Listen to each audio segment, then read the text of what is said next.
Hey guys, welcome to the last class of MPAI 5600 here at Georgetown University. I just want to again wrap this up with just the final thoughts, final announcements, and wish you all the best of luck in this program and afterward as well. Just a couple of things. For those of you who didn't attend the Capitol Hill walkthrough, what I said there, I mean it. If you guys need anything regarding recommendations, regarding jobs, you want to sit down for coffee and talk about it, I'd be happy to do that for you. I've done that for students in the past, and I'll do that in the future. And feel free to link in with me, send me a note. So I've got your personal email, etc. So I can work with you there. Going back, so the final and the final paper is August 17th. There's some readings this week on AI. Those are more optional. I just really want you to focus on the final paper.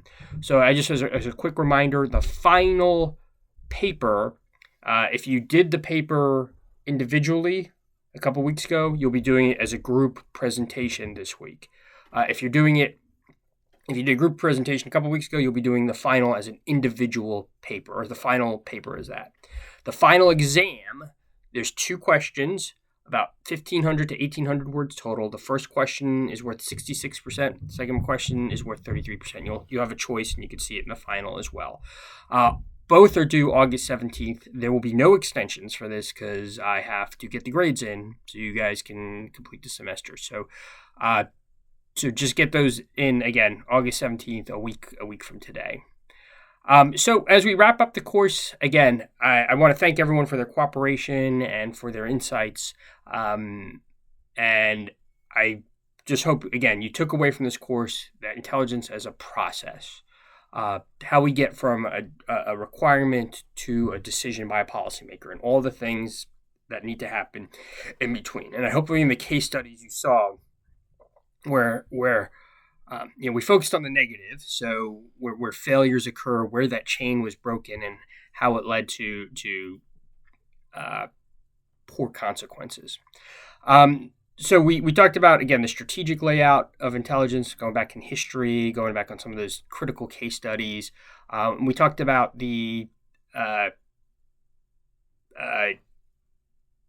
more individual tracks, whether it's terrorism, cyber, business, criminal intelligence, that many of you will study in depth in future courses going forward. And then, again, we didn't really talk about it too much, but we alluded to some of the big picture stuff that's going on, the great power competition between China and Russia and what's going on in Ukraine.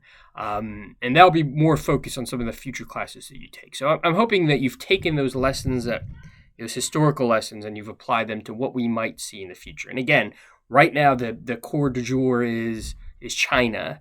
5 years ago, it was ISIS. I don't know what it's going to be 10 years from now, I'll be honest. So just the tools that you'll learn and the methodologies and the thinking processes, I hope you can apply to whatever threat comes down the chain. So I thank you again for your participation. And as I said earlier, if there's anything I could do for any of you, don't hesitate to reach out.